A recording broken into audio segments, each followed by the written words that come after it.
മണിക്കൂറിൽ 11,000 കിലോമീറ്റർ വേഗത്തിൽ പറക്കാൻ കഴിയുന്ന ഒരു ബ്രഹ്മോസ് മിസൈൽ ഇന്ത്യ വികസിപ്പിക്കുന്നുണ്ട്. ഇന്ത്യയും റഷ്യയും ചേർന്നാണ് ഈ ബ്രഹ്മോസ് മിസൈൽ വികസിപ്പിക്കുന്നത് എന്നാണ് അറിയാനായിട്ട് സാധിക്കുന്നത്. സംയുക്തമായി ചേർന്നാണ് ഈ മിസൈൽ വികസിപ്പിക്കുന്നത്. ഈ മിസൈൽ ശബ്ദത്തിൻ്റെ വേഗതയേക്കാൾ 8 മടങ്ങ് വേഗതയുള്ളതാണ് എന്നുള്ളതാണ് റിപ്പോർട്ടുകൾ സൂചിപ്പിക്കുന്നത്. ഇന്ത്യയും റഷ്യയും ബ്രഹ്മോസ് മിസൈലിൻ്റെ പുതിയ പതിപ്പാണ് വികസിപ്പിച്ചുകൊണ്ടിരിക്കുന്നത്. ശബ്ദത്തിൻ്റെ 8 മടങ്ങ് വേഗതയിൽ, അതായത് മണിക്കൂറിൽ 11,000 കിലോമീറ്റർ വേഗതയിൽ സഞ്ചരിക്കുന്ന ഈ മിസൈലിനെ അതിൻ്റെ വേഗത കാരണം റഡാറിന് പോലും കണ്ടെത്താൻ കഴിയില്ല എന്നുള്ളതാണ്. നേരത്തെ ഇന്ത്യയിൽ നിർമ്മിച്ചതും മണിക്കൂറിൽ 5,000 കിലോമീറ്റർ വേഗതയിൽ സഞ്ചരിക്കാൻ കഴിയുന്നതുമായിട്ടുള്ള ബ്രഹ്മോസ് മിസൈലുകൾ ഓപ്പറേഷൻ സിന്ദൂറിൻ്റെ വേളയിൽ തന്നെ ശക്തി പ്രകടിപ്പിച്ചിരുന്നു.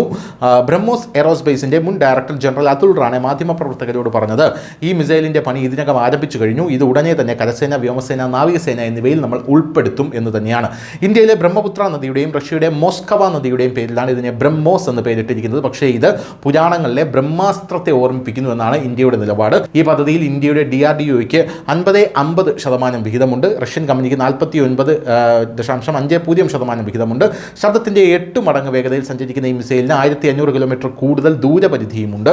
ഇതിന് മാക് 8 അല്ലെങ്കിൽ മാക് 9, അതായത് 11,000 കിലോമീറ്റർ വേഗതയുണ്ട്. റഡാറിന് ഇത് കണ്ടെത്താൻ കഴിയാത്തതിനാൽ ഇത് ഒരു സ്കൈൽ ജെറ്റ് എഞ്ചിൻ ഉപയോഗിക്കുന്നു. വായുവിൽ നിന്ന് ഓക്സിജൻ വലിച്ചെടുത്ത് ദീർഘനേരം പറക്കാനും ഇതിന് കഴിയും.